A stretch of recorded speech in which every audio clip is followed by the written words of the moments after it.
from me, Lauren Joffe, and welcome to another episode of Derech Eretz. Pesach, or Passover as some might call it, is just around the corner. We remind ourselves of the exodus from Egypt and acknowledge our freedom with the Yom Tov Fund as well as the Freedom Seder. Rabbi Kievman tells us more.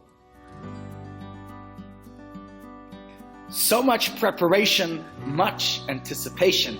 Now finally, Passover, Pesach is here. It's time for celebration. The festival of Pesach commemorates the freedom of the Jewish nation, of our ancestors, from their enslavement in ancient Egypt in the year 2448 from creation according to the Jewish calendar, which is 1313 before the Common Era. After many decades of slavery to the Egyptian Pharaoh, God sent Moses to Pharaoh with a message: let my people go. And as my kids can sing for you, what was Pharaoh's response? Paraphrased: no, no, no, I will not let them go. And of course, God sent upon the Egyptians, as we all know, 10 mighty plagues, the last one being the killing of the Egyptian firstborn, while passing over the Jewish homes. Hence the name of the holiday, Passover, or Pesach in Hebrew. The preparation for Pesach starts well in advance. In the opening paragraph of the Haggadah that we read at the Seder, we declare the words, Kol dichvin yesei v'yechol. Whoever is hungry, let them come join us and eat. Now, let me ask you, when I'm sitting down for my dinner, am I really expecting that a hungry person is going to be standing there in my dining room waiting for me? And so, my friends, the truth is that this has to begin long before. In order for me to experience freedom myself on this holiday, I must ensure that others have all their Pesach needs taken care of as well. That those who, for whatever reason it might be, may be at a less advantageous place than I am, will also be able to celebrate with dignity. Freedom should be for all to celebrate.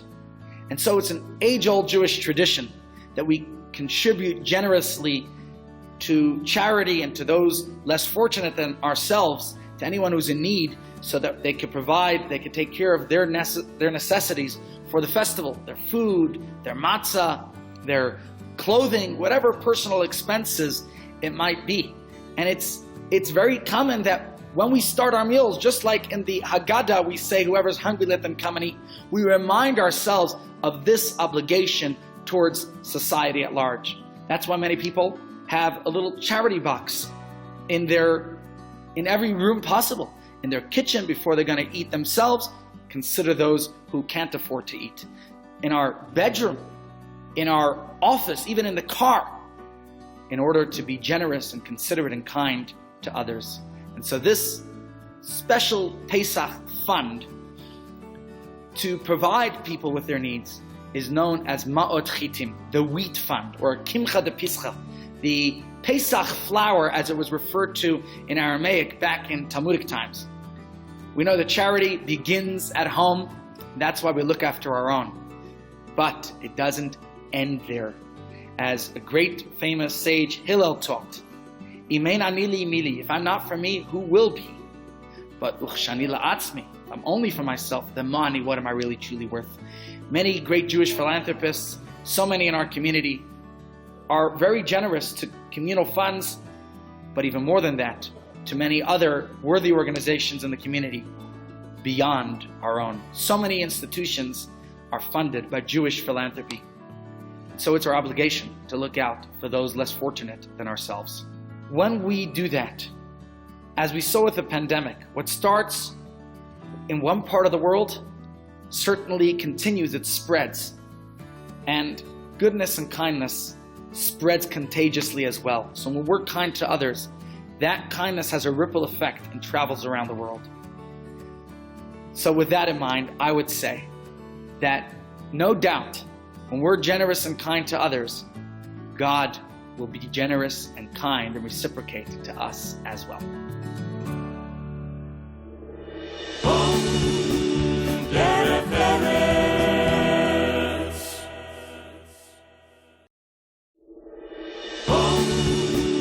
Derech Eretz. COVID as we all know it, most events moved online, including the South African Jewish Board of Deputies Freedom Seder. Today we chat to them about how excited they are to be hosting the Seder face-to-face yet again, and of course about how the Freedom Seder brings people from different backgrounds together.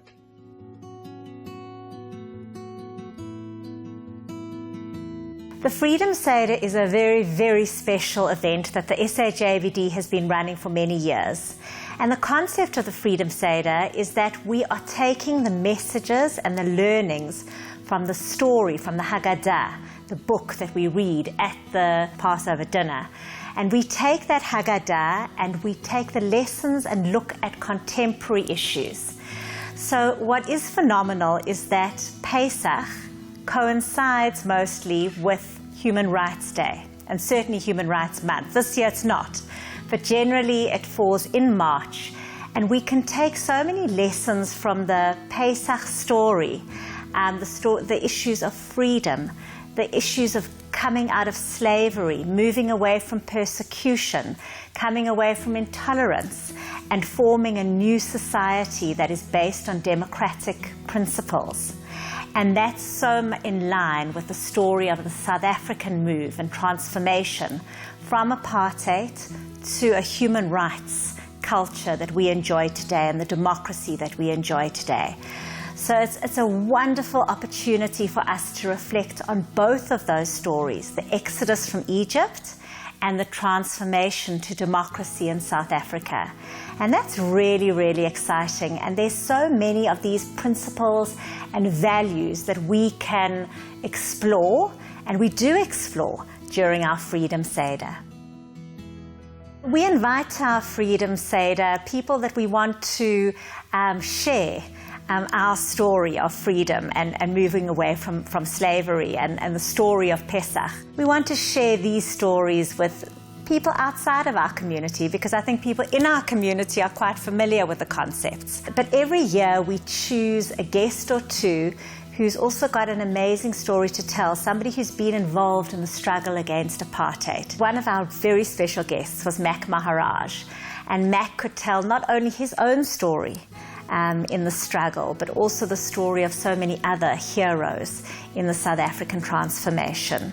And then, of course, our LB Sachs. And LB shared also the story of the Freedom Charter and of his role in building up the Constitutional Court. We've got so many remarkable people who can share their stories, their freedom stories at our Freedom Seder. And we bring them in so that we can learn from the South African stories and also constantly make the associations with our own Jewish story of the move towards human rights principles. So many societies have got their own story of pain and suffering and how they have transformed and they've come to some level of freedom. And it's so important for us to learn from all those stories. One year we had Robin Curnow, who an ex-South African who now works for CNN, and she brought to us the story of modern-day slavery, which is something that is not talked about too often, but something incredibly worrying globally. And Robin shared that story because slavery didn't end in Egypt. Slavery has been continuing throughout the centuries and certainly exists still today. So that was a very, very powerful story that she shared with us that year. On behalf of the SAJBD Chairman, Sean Zagnoff, and President Mary Klook, I welcome you to our first virtual Passover Freedom Seder. Last year we had a Zoom Pesach Freedom Seder. And yes, we tried to recreate it, and we had our speakers, and it was a very meaningful and moving evening. And we sent out boxes with certain matzah, and we had little plague biscuits that we sent out, and we really tried to recreate the spirit of the Freedom Seder, but it's not the same on Zoom. And we are so excited this year to be able to come together in person and to be able to sit around a table with people who have different experiences and be able to engage and be able to celebrate the values that we find in the Freedom Seder, and to hear eye to eye from people who were involved in the struggle in our country. And that's very, very exciting for us to be able to taste the foods. It's all very well to hear about charoset and to explain what charoset is. But when you have it in front of you, it's something that you remember. It's visceral. Just like we're hoping the values of the Freedom Seder will be remembered and will be taken away. In terms of talking about the Jewish values, there's nothing more powerful than our Haggadah, which is the prayer book that we use at the Passover dinner. And we've created our own Haggadah. But what we do is we take the lessons from the Haggadah and we make them into a contemporary look at the values today. So just to give you an example, we start our Passover meal talking about halachma. And anybody who's hungry, come and we'll give you food. And surely in this country, there are so many examples of people who are desperate, and we've seen it over COVID the last 2 years. The SAJBD has run a food relief program thanks to some very generous donors in our community. We've contributed nearly 20 million rand to people who are hungry around us, down the road from us, not so far from us. And this is really resonant today. The 4 children. And what's phenomenal about that is about embracing diversity. That we have different people in our society. We have different people in our community. We have different people in South Africa.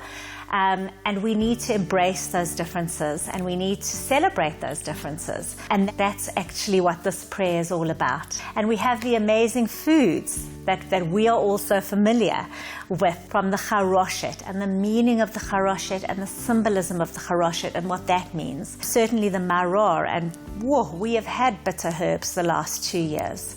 And there really is just so much learning from each one of the matzah. There's so much learning, and we want to share those learnings.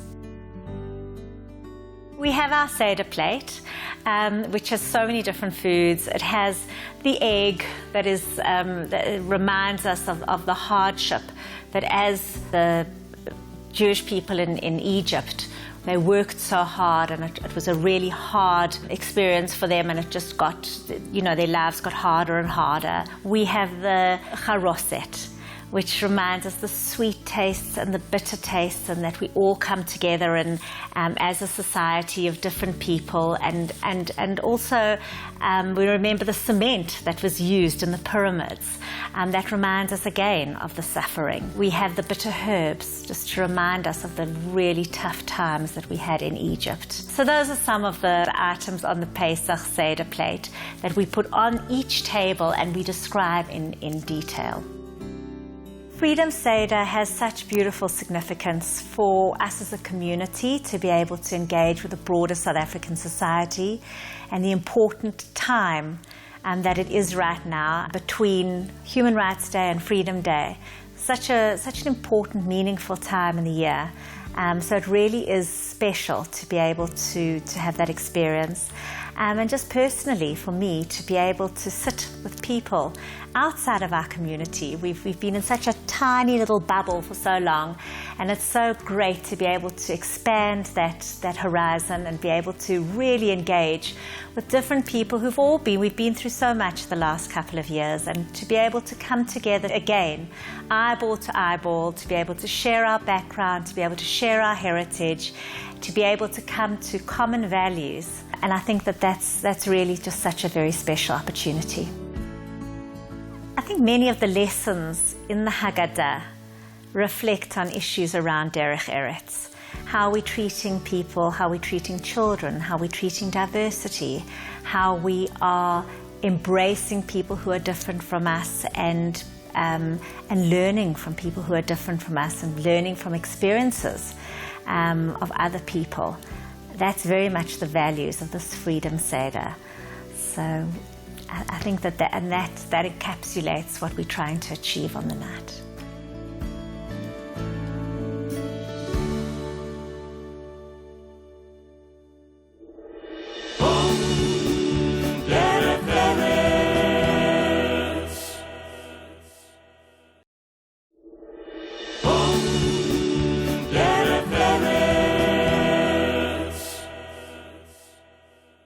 The Yom Tov Fund was created so that every family and individual in the Joburg Jewish community could celebrate their Chagim properly.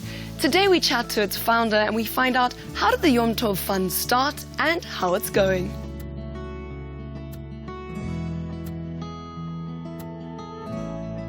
I was born in Johannesburg. I grew up in the suburb of Yeovil. My parents came to this country in 1928 from one of the Baltic states. It was called Latvia. And they settled over here and they made a life for themselves and they raised our family. We came out of a kosher traditional home.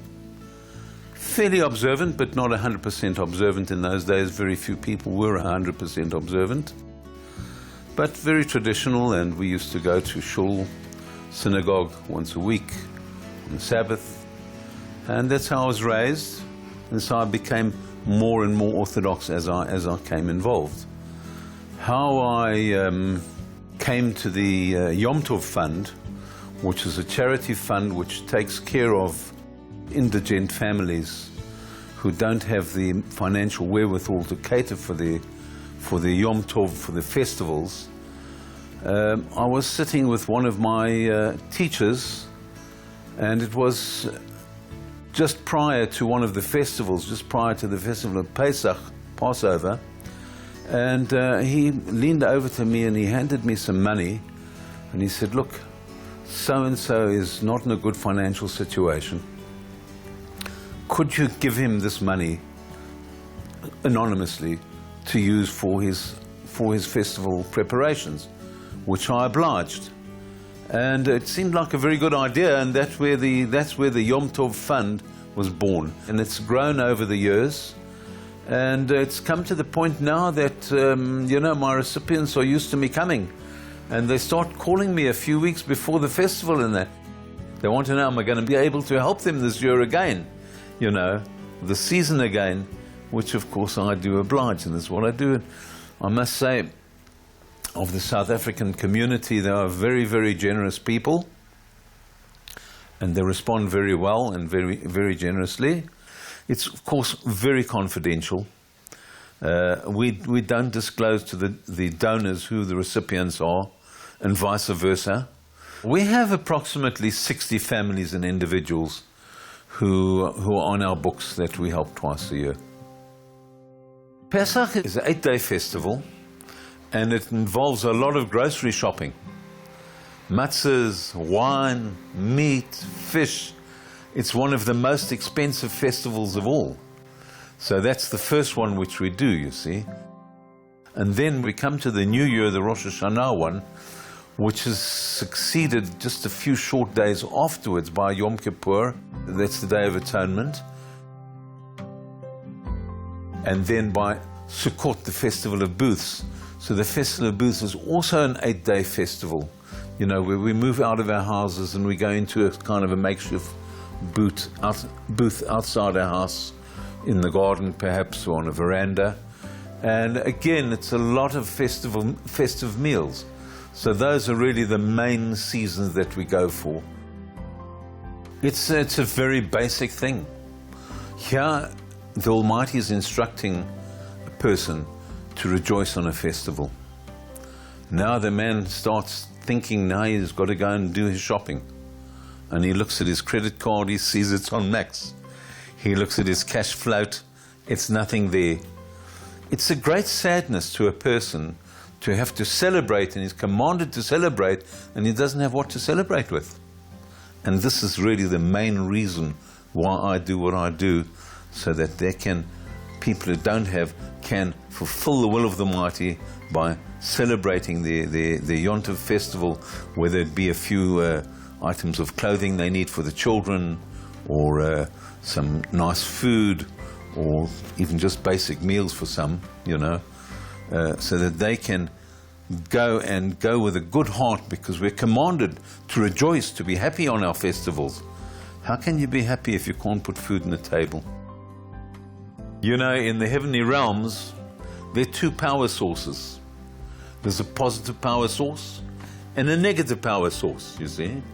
So on the positive power source, we know what we're doing, On the negative source, of a bank robber goes to rob a bank, he needs energy to do that.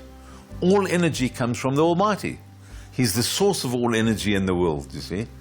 So the thing is, we need to try not to be on the negative power source, but to be connected to the positive power source.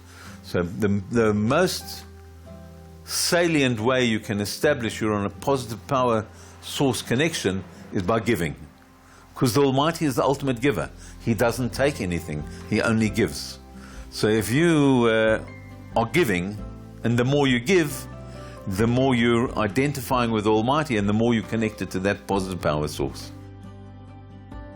Derech Eretz, translated. Derech means the way, or the road, and Eretz means of the earth. What we mean with Derech Eretz is this. If you go into a public place and you're busy smoking a cigarette, which not many people smoke in public anymore, but they used to a lot, you know. So if you drop your stompy on the floor, you drop the match after you lit your cigarette on the floor, it's not so bad. But what happens if another 10 people do that after you? Eventually the floor gets littered. So Derech Eretz, the way of the earth, means one has to be refined. And this refinement means you can't make a mess. You have to be neat and tidy. That's just one aspect of life. Another one is our obligation to care of the needy in our community, which is it's a serious obligation. In the olden days in Eastern Europe, in a small village, they used to have a communal fund, and everybody used to have to put money from their earnings in that communal fund, and then they used to have an official of the fund who used to distribute the funds. So you see, it's actually a communal responsibility that you have to take care of the of the needy within your community.